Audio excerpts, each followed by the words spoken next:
Bienvenue à toi dans cette vidéo. Ici, on va tout simplement voir comment trouver des clients en tant que monteur vidéo. Donc si jamais tu galères à trouver des clients, si jamais tes revenus sont relativement irréguliers, qu'il y a des mois où tu arrives à faire suffisamment d'argent, d'autres mois où tu n'as plus du tout de projet, ou si tout simplement tu as toujours galéré à trouver des clients, je te conseille vraiment de regarder cette vidéo attentivement. Là, je vais vraiment parler de points qui sont activables, qui sont actionnables directement, c'est-à-dire que je vais te donner des actions que tu peux mettre en place directement tout de suite. Ce que j'aimerais que tu fasses, c'est que déjà dès maintenant, tu commences à prendre des notes en fait vis-à-vis de cette vidéo. Et surtout, ce qui est important, c'est quand tu regardes du contenu comme ça, informatif, donc où tu retrouves des informations, c'est vraiment de réfléchir en qu'est-ce que je peux mettre en place dès maintenant, donc vraiment le plus tôt possible, le plus vite possible pour justement améliorer cette situation. Ça sert à rien de regarder du contenu si jamais tu as cliqué sur cette vidéo, si tu le mets pas en place derrière, tu auras juste perdu 5-10 minutes de ton temps à regarder des informations qui n'auront aucun intérêt. Donc, ceci étant dit, je vais aborder des points qui sont vraiment très intéressants et vraiment si tu les mets en place, je te garantis que tu vas très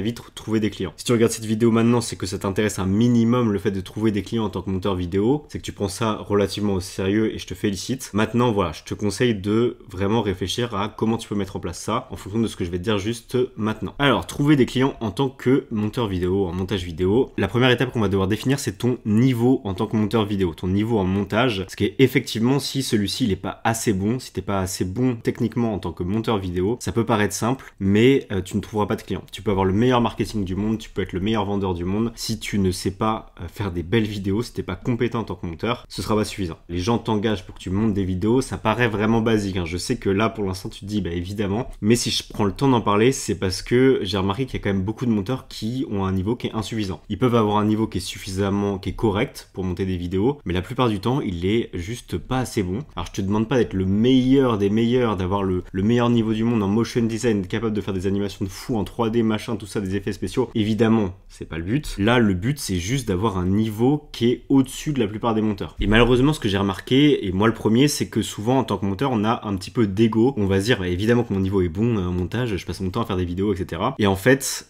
souvent, c'est pas le cas. Souvent, ton niveau en montage, il est pas si bon que ça. Parce que s'il était suffisamment bon, il y a des chances qu'on t'ait déjà contacté, qu'on t'ait recommandé pour justement que tu travailles avec d'autres personnes. Maintenant, c'est pas la seule caractéristique à prendre en compte, on va en voir deux autres juste après, mais pour moi, ça reste un point central et ça doit être validé avant même de passer à la suite. Donc pour être sûr de valider ça, ce que je t'ai noté, c'est tu passes minimum 2 heures par semaine à te former. Réponds juste sincèrement à cette question, est-ce que tu passes 2 heures par semaine à te former, à regarder des tutoriels, que ce soit gratuitement ou sur une formation payante, peu importe, ça n'a pas d'importance. Est-ce que tu passes toujours continuellement 2 heures à devenir meilleur en tant que monteur techniquement tout simplement, que ce soit au niveau graphique, que ce soit au niveau du son, peu importe, il faut vraiment que tu sois tout le temps en train de te former, que tu connaisses les nouveaux outils d'IA par exemple, des nouvelles techniques de montage, voilà, que tu décortiques des montages, peu importe. Vraiment, réponds à cette question et si la réponse est non, bon bah tu reviens à ça et tu passes 2 heures par semaine à te former directement. Ok, ensuite, ce que tu vas faire, c'est que tu vas prendre un montage d'il y a 2 mois contre un montage que tu as fait très récemment, là il y a quelques jours. Tu vas les mettre côte à côte sur un format qui est relativement similaire.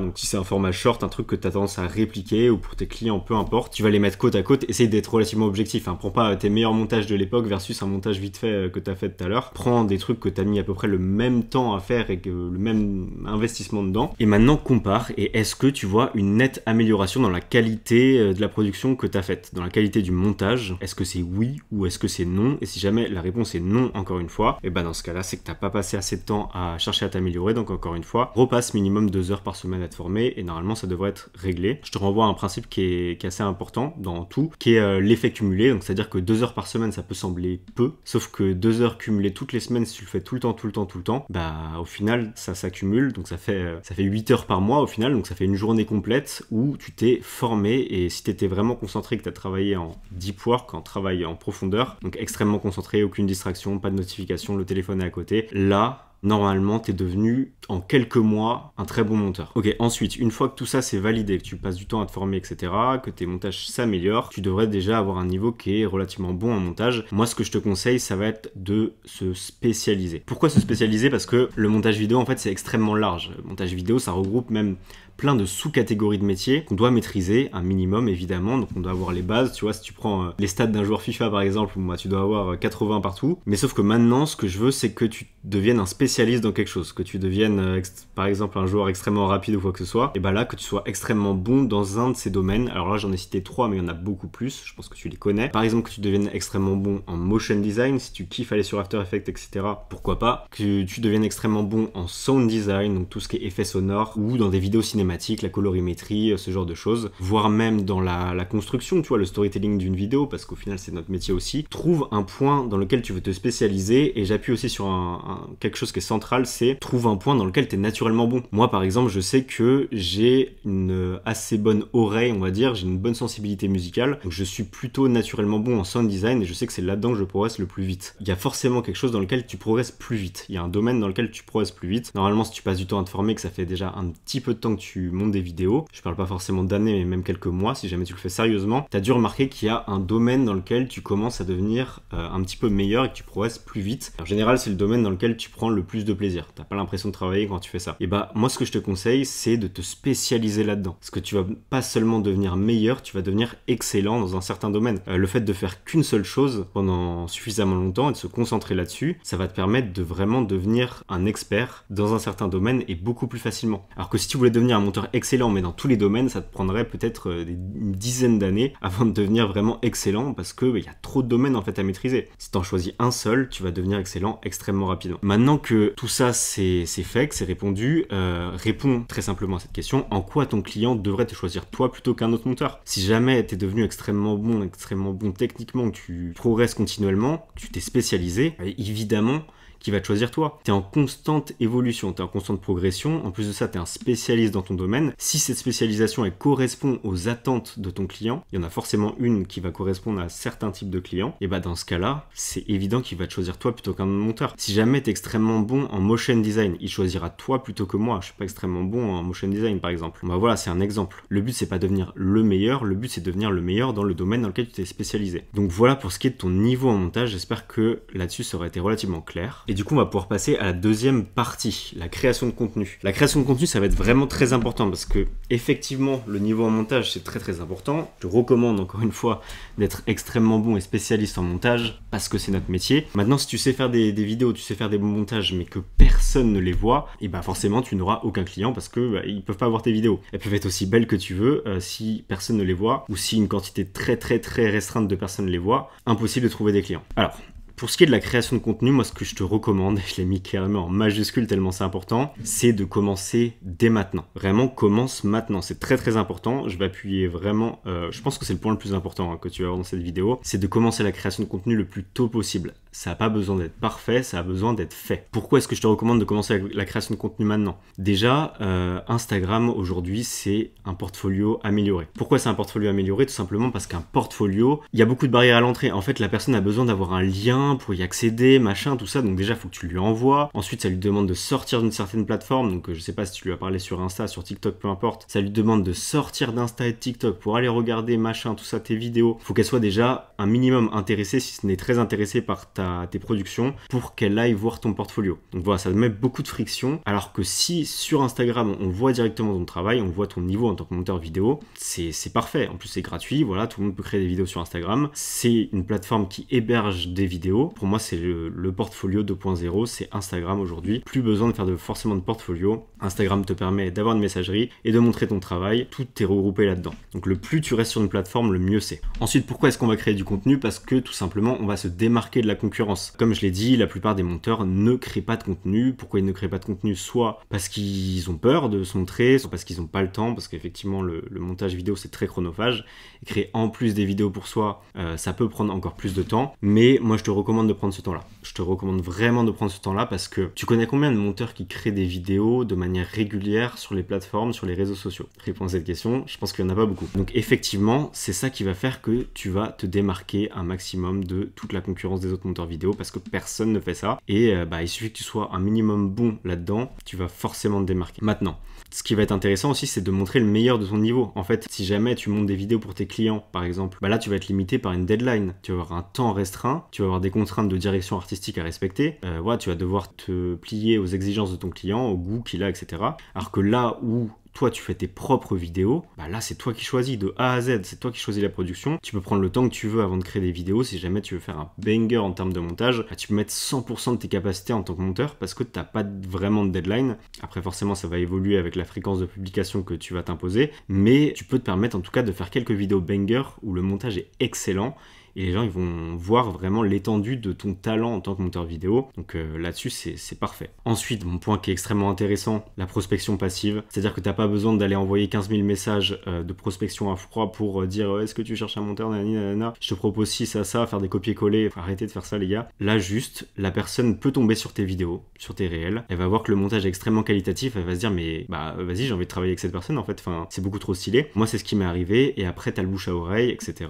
qui permettent de trouver encore plus de clients. Donc vraiment créer des vidéos. Et vraiment point qui est extrêmement important, que j'ai compris assez récemment, hein. Je le faisais mais je l'avais pas compris, c'est que le fait de devenir non plus seulement un monteur vidéo mais clairement un créateur de contenu va faire que tu comprends l'ensemble des dynamiques qui regroupent la création de contenu. La création de contenu c'est extrêmement vaste et ça regroupe pas uniquement le montage vidéo, et tu vas comprendre vraiment l'ensemble des contraintes d'une création de contenu. Et c'est justement ça qui va faire que tu vas bien plus connecter de manière profonde, entre guillemets, avec un créateur de contenu, parce que tu comprends vraiment les enjeux d'une création de contenu. Tu sais à quel point c'est galère de mettre une caméra, tu sais à quel point c'est galère de faire un script, d'essayer de capter l'attention, de comment un hook est construit, etc. Comment est construit une vidéo. Tu as une vision globale de la création de contenu et non plus uniquement juste du montage vidéo. Et là, vraiment, tu prend une place centrale dans la création de contenu de ton client. T'es pas juste un monteur qui exécute bêtement ce qu'il te dit et qui pourrait être remplacé par l'IA dans quelques temps. Là, t'es vraiment un créateur. T'as cette fibre créatrice, non pas seulement sur la partie montage, mais sur l'ensemble d'une vidéo. Et tu vas voir qu'en plus, le fait de créer des vidéos, ça va améliorer ta capacité de monteur vidéo derrière. Maintenant, quelle fréquence je te conseille de prendre au niveau de la création de contenu en termes de vidéos? Alors déjà, dans un premier temps, je te conseille de t'orienter sur les formats courts parce que ça va te permettre d'avoir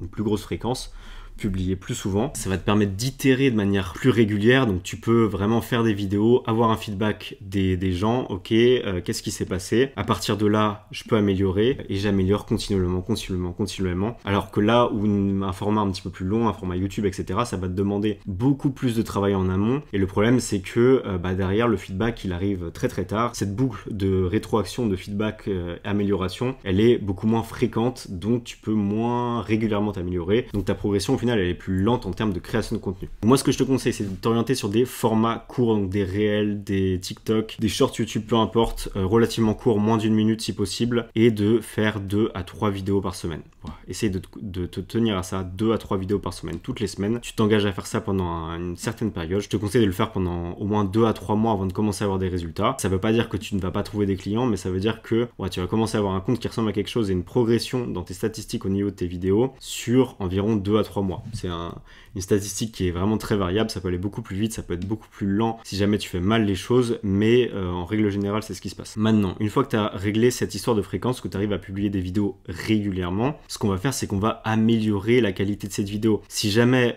tu fais des vidéos régulièrement, je vois trop de personnes qui font ça, ok je vais faire une vidéo tous les jours, je vais faire une vidéo tous les 2 jours pendant X temps, je vais m'y tenir, il n'y a aucune raison que ça marche pas si je fais ça régulièrement. Oui mais non en fait, parce que si jamais tu fais des vidéos mais que tu fais tout le temps la même vidéo jour après jour après jour après jour, évidemment ça ne progressera pas. Je vois pas pourquoi les personnes réagiraient mieux un jour tout d'un coup, ah mais en fait cette vidéo elle est bien. Non, c'est impossible. La seule variable qu'à prendre en compte pour savoir si ton contenu progresse, c'est est-ce que tu cherches à améliorer la qualité de ton contenu. Donc améliore la qualité de ton contenu en termes de choix des sujets, en termes de script, apprends à écrire des vidéos, en termes de qualité des plans, plus tes plans seront qualitatifs en termes de prise d'image, mieux tu pourras l'exploiter en termes de montage derrière. Donc sois tout le temps en termes d'amélioration continue. À chaque vidéo, essaie de réfléchir, ok, qu'est-ce qui a fonctionné déjà, prends le positif, qu'est-ce qui est améliorable, qu'est-ce que je vais faire la prochaine fois pour améliorer, pour faire une meilleure vidéo. Imagine que tu fais ça à chaque vidéo, dans 50 vidéos, je pense que ta vidéo elle va fonctionner. Maintenant que tu as une bonne fréquence et que tu améliores la qualité continuellement, normalement tes statistiques ils sont en progression. Tu prends des abonnés, tes vues augmentent et tu génères plus de commentaires et plus de commentaires positifs normalement. Donc là, on arrive dans une phase qui est relativement cool, tu es en progression, donc ça c'est une bonne nouvelle. À partir de là, les gens commencent à interagir avec toi, que ce soit en message privé, en DM ou en commentaire ou en général les deux. Une fois qu'on est arrivé là, c'est-à-dire que la partie création de contenu, elle est non pas validée, ça veut pas dire que tu peux t'arrêter, mais on peut passer déjà à la suite, à la troisième étape qui va être l'étape de prospection. Pour ce qui est de la prospection, on va différencier 2 types de prospection, la prospection à chaud et et la prospection à froid. Je vais t'expliquer la différence entre les deux. Au niveau de la prospection à chaud, tu vas venir DM tes abonnés qui sont en fait engagés, donc c'est-à-dire qui interagissent avec ton contenu, qui s'intéressent vraiment à ce que tu fais. Et le but là en fait ça va être tout simplement de prendre des informations, prendre un maximum d'infos, d'interagir avec eux, de pas vendre directement. Le but c'est pas de vendre directement, de pas dire est-ce que tu veux que je te montre tes vidéos, le but c'est vraiment d'interagir, de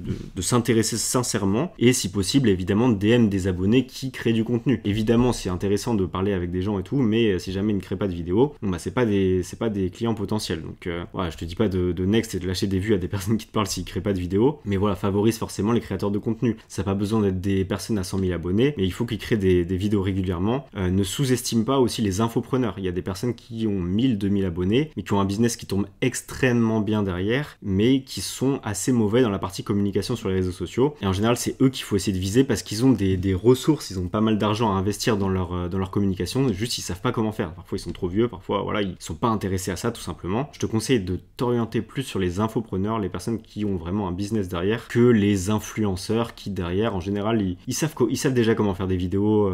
C'est pas forcément les personnes les plus importantes à cibler, et en général c'est ceux qui payent le moins bien. Parce que tout le monde veut travailler avec eux, tous les monteurs veulent travailler avec eux. Tu prends un Thibaut InShape, tout le monde veut travailler avec Thibaut. Pour ce qui est de la prospection à froid, là tu vas directement aller chercher des créateurs de contenu, puisque tu peux choisir. Et là le but ça va être d'apporter de la valeur à travers ton message. Ne fais pas de copier-coller, ne fais pas de chat GPT. Ici, essaye d'être le plus authentique possible, le plus personnel possible dans tes messages, et surtout d'apporter de la valeur. Donc ce que je te conseille par exemple, c'est d'apporter des conseils sur l'optimisation de leur montage vidéo ou de leur communication sur les réseaux.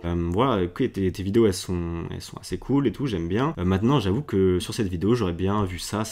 Peut-être que tu peux améliorer ça. À la limite ça te dit, je t'explique juste comment faire ça. Et derrière la personne elle va voir ton expertise, elle va se dire ok, le mec sait de quoi il parle, en plus il apporte de la valeur gratuitement, elle va forcément avoir envie d'échanger avec toi derrière. Donc, que ce soit en DM ou en commentaire d'ailleurs, tu peux très bien laisser un commentaire. Attention à vraiment bien le formuler. Si tu donnes un conseil sur l'optimisation, il faut quand même que tu donnes, que tu dises que tu aimes bien le contenu, parce que sinon tu peux vite passer pour un rageux quoi. Une autre façon d'apporter de la valeur, alors attention, ça peut prendre du temps, c'est de faire un montage gratuitement. Ici je te dis pas de monter une vidéo entière pour eux gratuitement, parce que sinon c'est juste pas rentable, et si tu fais ça avec tout le monde, t'imagines bien que ça va être compliqué. Mais tu peux te prendre un très court extrait, 5 à 10 secondes, et le monter à ta sauce par exemple, d'une vidéo YouTube ou quoi que ce soit, ou faire un short à partir d'une vidéo YouTube ou d'un podcast. Vraiment pour montrer que voilà, tu sais faire des vidéos, ce que tu peux leur apporter, ta vision du montage. Et si tu as suivi la première étape du niveau en montage, normalement tu es suffisamment bon et la personne va être impressionnée par ton niveau et elle va être satisfaite par le montage, en tout cas ce que tu lui proposes gratuitement. Petit conseil, petit tip, si jamais tu fais du montage gratuitement et que tu veux pas que la personne, imaginons, te vole cette vidéo, bon normalement si la vidéo est très très courte, elle va rien te voler parce que ce sera pas exploitable, mais tu peux mettre une sorte de filigrane, je crois qu'on dit, si jamais, un petit logo transparent qui cache un petit peu et qui montre que c'est toi qui as fait la vidéo. Ça protège un petit peu, ça évite que tu aies travaillé gratuitement et qu'ils l'utilisent derrière. Il y a peu de chance si jamais c'est une vidéo très courte, mais voilà, ça coûte rien, ça peut te protéger. Ensuite, donc prospection à chaud et prospection à froid, il va nous rester ce que j'appelle la prospection passive, qui est une forme de prospection à chaud, mais moi j'ai appelé ça la prospection passive, et c'est quelque chose qui est assez présent justement dans le business de montage vidéo, parce que le montage vidéo c'est extrêmement visuel et les personnes ont envie de commenter ça ou d'interagir avec ça, donc ça se voit tout de suite que tu es compétent. Là où je sais pas, quelqu'un qui écrit des vidéos, c'est moins visible. Donc là tout simplement la personne va te DM, elle va dire ok, j'adore tes vidéos, elles sont extrêmement bien montées, si jamais tu as un bon niveau en montage, est-ce que tu as des dispos, est-ce que tu prends encore des projets en tant que monteur vidéo? Et là si c'est la personne qui te pose des questions, positionne-toi en tant que recruteur. Ça va te permettre tout simplement de mieux facturer potentiellement derrière, ça va montrer que t'es pas en demande de clients et que forcément du coup ça sous-entend que tu es compétent et que voilà, les gens veulent travailler avec toi, et ça met ce qu'on appelle un biais de rareté où elle se dit la personne elle est suffisamment compétente pour avoir plein de projets. Donc là, pose un maximum de questions, essaie de t'intéresser au projet que la personne veut mettre en place, que le créateur veut mettre en place, et voilà, le framework, en tout cas ce à quoi tu dois réfléchir, c'est pourquoi est-ce que tu devrais travailler avec lui, avec cette personne, qu'est-ce qui est intéressant dans leur projet. Donc voilà, pose un maximum de questions ici. Et enfin, si toutes ces étapes sont validées, on va passer à l'étape du closing. Tu vas proposer un appel avec la personne pour tout simplement discuter du projet ensemble, et cette étape de closing, elle va se sous-diviser en différentes étapes durant l'appel. Tu vas te présenter rapidement, il va se présenter rapidement. Une phase de qualification du prospect où ici tu vas essayer de poser un maximum de questions pour comprendre pourquoi la personne est intéressée par le fait que tu lui montres ses vidéos, comprendre les enjeux qu'il y a derrière sa création de contenu, etc. Pourquoi c'est important pour lui. Ensuite, tu vas lui présenter ton offre, donc c'est là que tu commences à expliquer comment tu fonctionnes, etc. Donc là, c'est tes process de montage. Tu vas lui annoncer le prix, que ce soit du taux horaire, du taux fixe ou les deux, voilà. Après ça, c'est toi qui as géré. Et à la fin, tu va traiter les potentielles objections si jamais c'est trop cher ou il doit y réfléchir, etc. Donc là, le but, ça va être d'essayer de comprendre un maximum pourquoi la personne elle bloque à ce niveau-là, d'essayer de creuser toujours pour comprendre. Les objections, c'est jamais une fin en soi, hein. Les objections, elles sont toujours traitables la plupart du temps. C'est juste la personne qu'elle a besoin d'être rassurée vis-à-vis de ce que tu lui proposes. Elle a besoin de voir que tu es vraiment confiante dans ton expertise et que tu vas vraiment lui apporter de la valeur. Normalement, si toutes ces phases sont bien passées, le deal est signé et tu peux collaborer avec ce créateur. Voilà comment trouver des clients en tant que monteur vidéo. Si jamais tu as des questions vis-à-vis de tout ça, n'hésite pas. Je reste disponible sur Insta, etc. Donc tu peux évidemment me poser des questions et on peut en discuter ensemble. Évidemment, j'ai pas pu rentrer à fond dans tous les détails de chaque sous-partie, ça aurait pris des heures et ça représente limite l'ensemble de mon accompagnement. Donc forcément, ça prendrait beaucoup trop de temps. Mais si tu as des questions spécifiques vis-à-vis de ta problématique ou tes problématiques à toi, évidemment, n'hésite pas. Le mieux reste de rentrer dans le spécifique. Donc si on peut en discuter ensemble et si je peux t'aider à trouver des clients, ce sera avec grand plaisir.